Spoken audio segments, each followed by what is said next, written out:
Good morning. This is Amy with Creative Catapult Coaching. And Megan with Focus Like a Mother.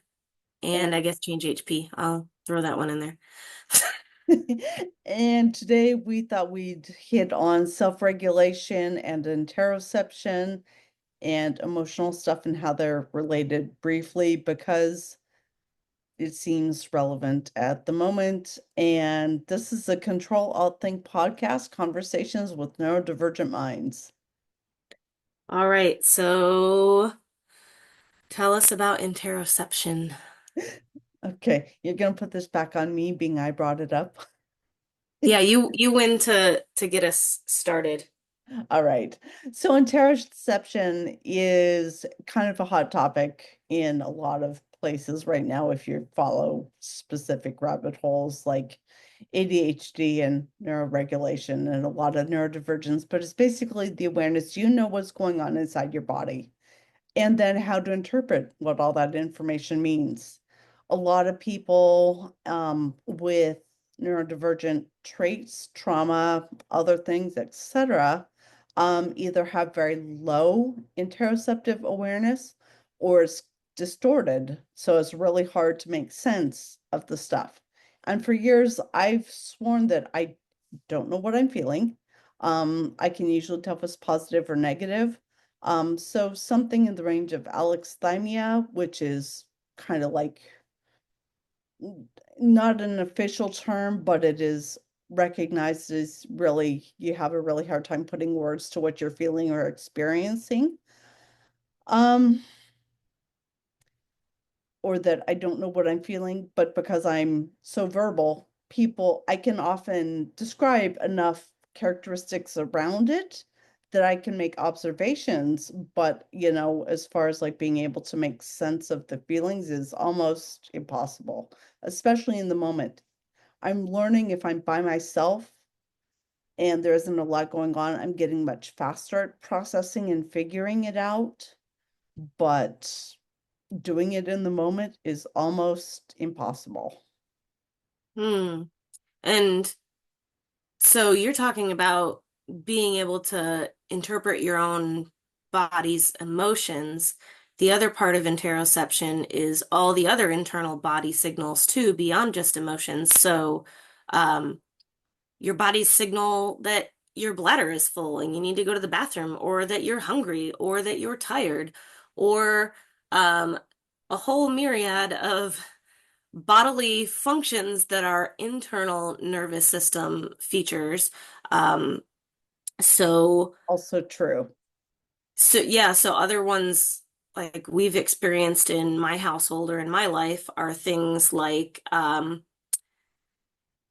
knowing, so I have food allergies, but there are often times that I can't tell whether I'm hungry or whether my stomach hurts because I like have Something eaten something that I shouldn't eat I or something's get not that agreeing with one. me. Like I can't tell the difference. Can't tell if I'm hungry or thirsty. I mean, I can tell so I've got some level of specificity. Luckily, I didn't think I had a lot of issue with like being aware of whether I need to use the bathroom or not, but it may be force a habit that, I use it often before I go somewhere, habits that were ingrained as me as a child. So, but I'm like, when I heard somebody, make a mention that they could tell that their bladder was partially full, I was like, Oh, what? what's that like? Yeah. I mean, so I noticed it at the extremes and same with being unhappy. But yeah, like I can't, and so when you don't have the awareness, these things can sneak up on you or you can't make the fine-grained distinction. I, you know, tired, sometimes I can tell I'm tired, and there are often signals I can observe that it's like, oh, I'm doing that.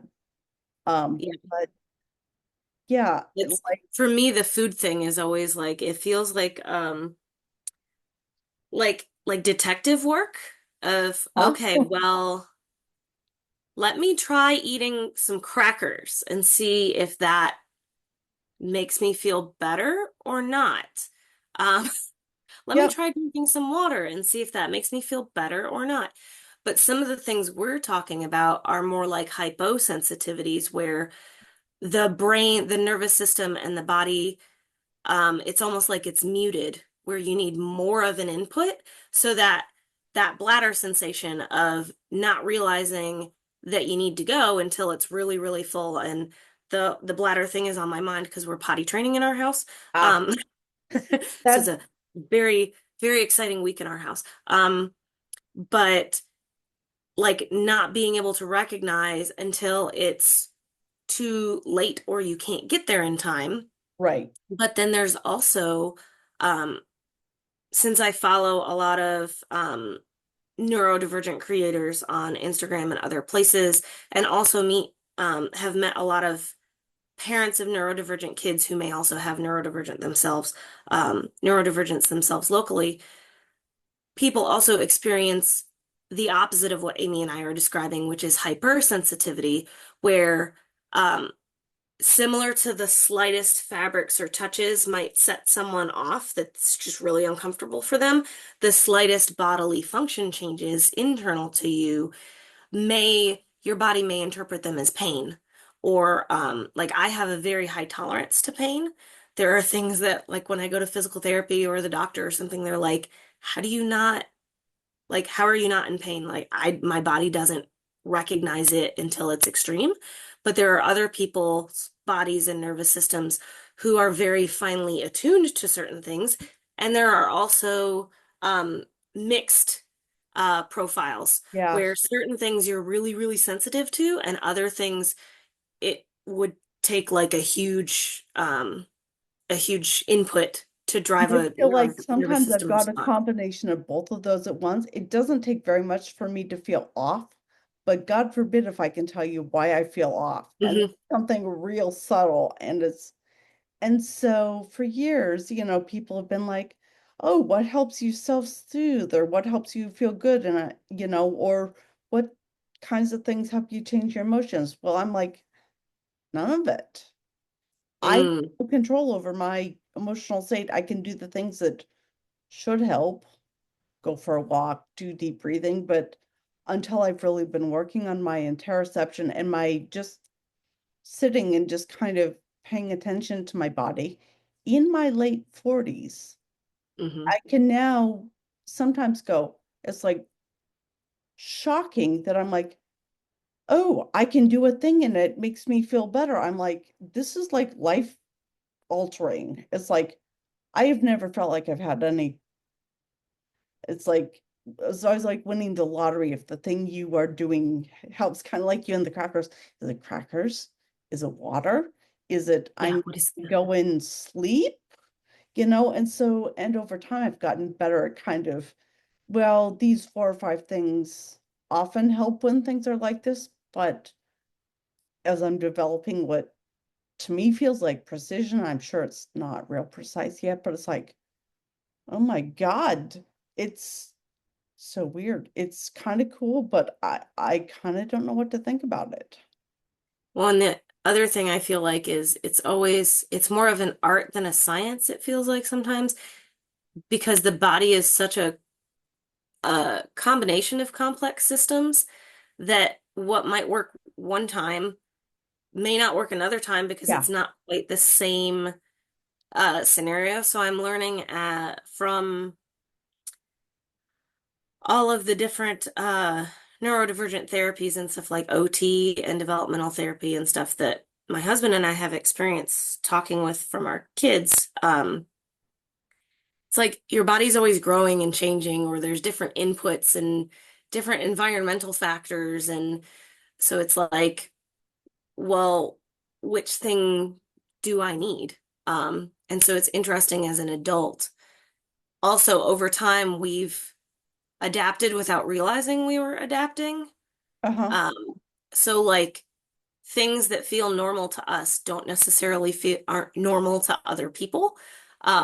So it's like, oh, if I say like, oh, well, I don't know if I'm hungry or if my stomach is upset, and it's like, well, what do you mean? It's like, oh, well, that's normal for me. I just kind of start to go through the, The well, what checklist. did I eat? So, like, yeah, the little mental checklist of, and I've never formalized it to a point. But when you think about the other sensory inputs and senses, like you think about OT strategies of crashing or using earmuffs or headphones or earplugs, or for the external senses, I haven't figured out like what is it that you can do for the internal senses? What are all the strategies?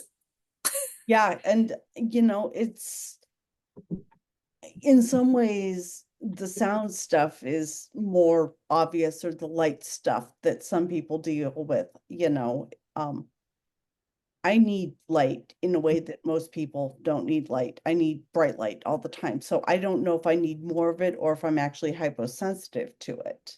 But the more regulated I am, and I'm learning this over time, when I find I'm really sound sensitive, it's like, oh, my nervous system is not doing well. I need to be more aware Hmm. for the next while. I could be coming down with something. I could be over emotional. I could have had just a really couple intense, stressful days, even if they were Mm. good. But it's like, for me, the sound sensitivity showing up usually is a sign that I don't have all my physical and mental resources fully stocked.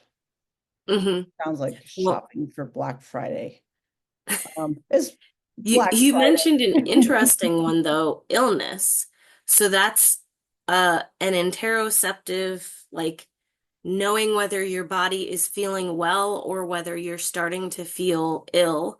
Or since I have young children, knowing whether your nose is running, like Right. like physically running and you need to go blow your nose. Similar things to like going to the bathroom, but other internal feelings of knowing, um, like people can tell, oh, I feel like I might be getting sick.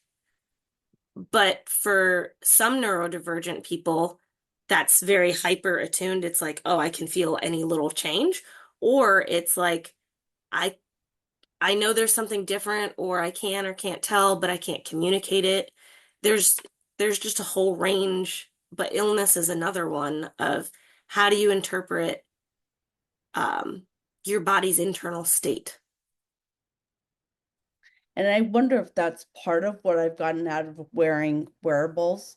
For anyone who's been around, they know that I wear a smart ring, which tracks my variable heart rate and my sleep quality. And I've dealt with just general fatigue for years that I have had a hard time staying on top of despite doing all the things. I've been wearing a visible armband that also tracks my heart rate in real time. And I wonder, it's not so much that I'm obsessed with the data, but I think it gives me a way to help calibrate my internal reference points. Hmm. It's not 100% accurate. And, just because it says, oh, you're not stressed, I may have been running and actually had a very regular breathing, not running, but walking in the ring is like, oh, you're very relaxed because your breathing is regular. Well, that's because I was exercising at a high enough Hmm. intensity that my body could maintain it, but it was so they're tools, but Hmm. they're tools that I have found useful. But I think people often have the perception that I'm like a health nut. And it's like, no, I just am trying to understand what's going on because Mm. I can't figure it out. Yeah. Yeah. But the one thing is the self-awareness to know, oh, these tools are helpful for you as an individual. Um, and just like with all the other sensory systems and supports and tools, every person is different. And so what's going to be useful for one person may not be useful for somebody else. Um, but everybody is dealing with different struggles. Right. Well, and I think what's interesting for me is, it's like trying to figure out how you feel internally already when you can't figure it out is so hard. At least this gives me some external reference of this is happening. what are you, Hmm. and I can go, what am I noticing, or what do I notice over time when I see this? So it helps me calibrate that awareness, Hmm. like sometimes I recognize my heart rate is high, but most of the time I don't. And, to see something that's like, oh, Mm. if I can see my heart rate is high, what do I notice? Yeah, I can think of a time that so I wear a I don't have it on today, but a Garmin smartwatch.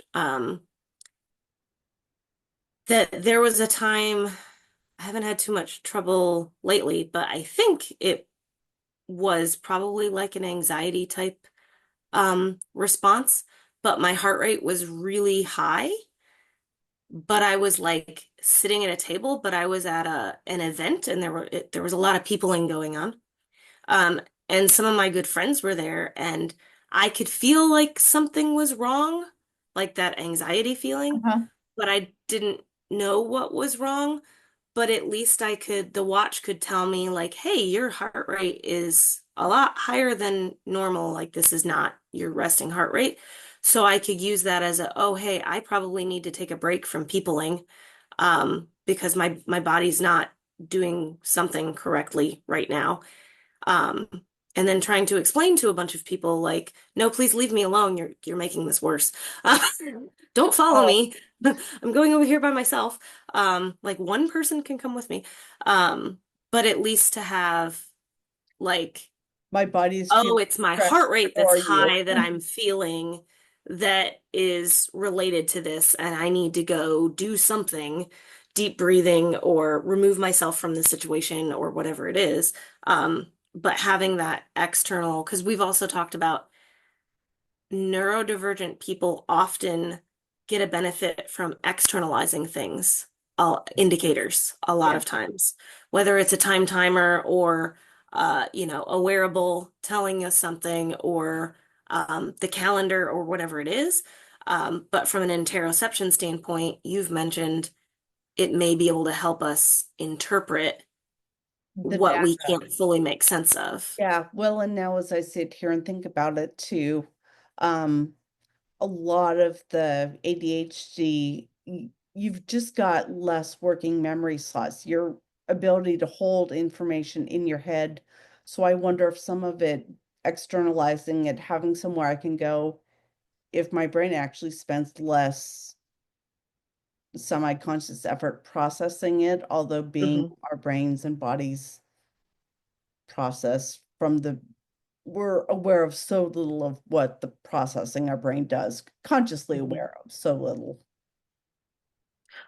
Sorry, Yeah, as I'm like working through yeah. this in the moment, going, So maybe, but maybe my brain doesn't feel a need to throw that up there until there's an alert. Maybe not, but anyway, but working memory is just lower for me. I don't have as many, the ability to hold as much in my head. So no, Mhm. I can go and look at things somewhere else. Well, and from what I understand, interoception also takes energy and Yeah. processing, even if it's unconscious. Yep. So, like with potty training happening in our house, my husband and I have actually had the discussion about um, our child, and one of the reasons that he struggles being like, so we've been successful Thursday, Friday, today, Saturday. So, we're on our third day of like no pull-ups. Um, but he's also been a lot more dysregulated. Interesting. And so we've had a lot of adult conversations around what kind of other regulation supports do we need to help encourage him to use, moving his body or crashing or other sensory systems, because he's seems to be expending a lot more energy, um, focusing on making sure we have the saying right now. We need to listen to our body and we can pause to go potty. Um, it's Like a it. big saying in our house this weekend. Um, but the listening to our body piece takes a lot of energy. And so then the regulation of all of our other systems Is seems to be impacted. taking a hit. So it's just interesting how Yeah. everything is Well, we interlinked. only have so much energy, and Mhm. the part of the brain that, calculates the expected energy burn, and yeah, it will pull from other systems to keep itself in Mhm. homeostasis. Yep. And that's where a lot of times now where why I will preemptively wear a certain kind of sound support just to keep the processing that my body has to do with the environment lower to Mhm. increase my overall ability to stay in a space for longer. Yep. Um, And as an adult, you have learned, and it's interesting because as a child, it's like the delay of the benefit isn't it almost kind of hides it. So it's like, well, I don't want to wear my headphones or earmuffs because X, Y, or Z. But that sensory is, draining against all the other draining that's happening. So it's just interesting as I learn more about it and just the different way each of us experiences it. But we're getting close to the end of yeah. our time. No, and again, I was just too thinking about I first probably got onto an interoception interest a year and a half, 2 years ago. But my first thing was I remember like in high school track, they'd be like, oh, warm up at first lap at 25%, then 50%, then 75%. I have zero way of caliber. I don't understand. I mean, intellectually, I understand what this means. I have no idea how to feel this in my As body. a runner, I'm chuckling because I coach middle schoolers and trying to explain like you don't need to full out sprint.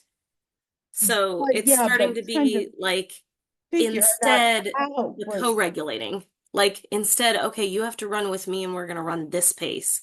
So pacing with somebody else that would have is been the super helpful. easier way to learn. But yeah, it was just like, and as I started to develop and get more awareness, it's like, how do I and so it's like you reach a point where it's like, okay, I can recognize on and not on, but maybe low, medium, and high was Hmm. it's can't That's always do much better than that.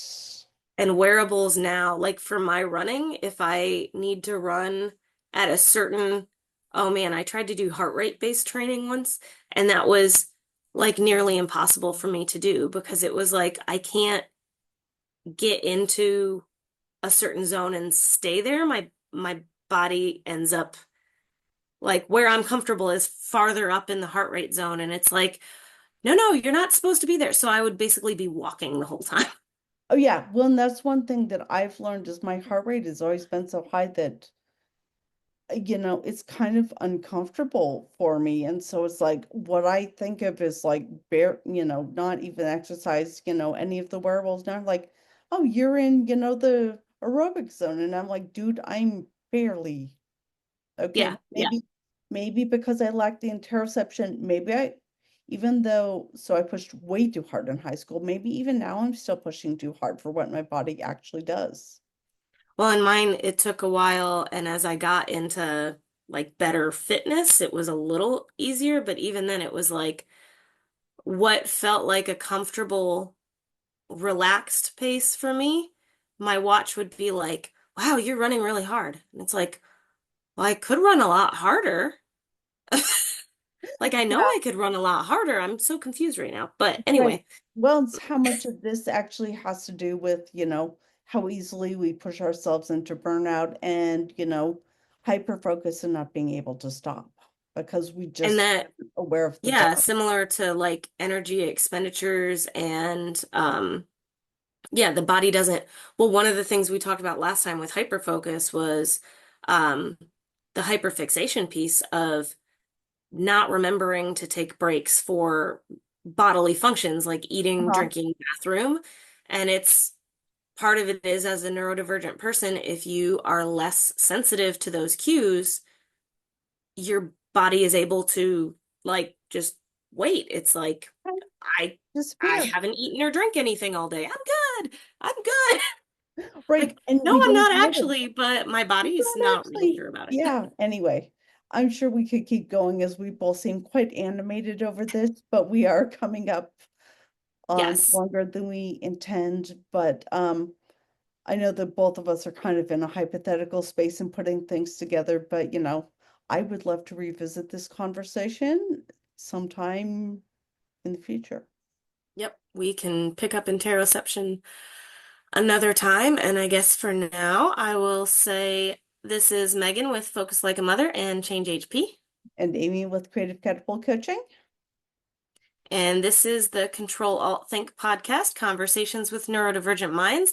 Both of us are coaches, so if you would like to, you can reach out to us or find us via Google. And maybe one of these days we'll put our links in the actual podcast Or description. you And could, yeah, I get enough spam. Apparently my email's out there. And if you want to connect with Megan, I can certainly pass your info along. We'll catch you next time. bye.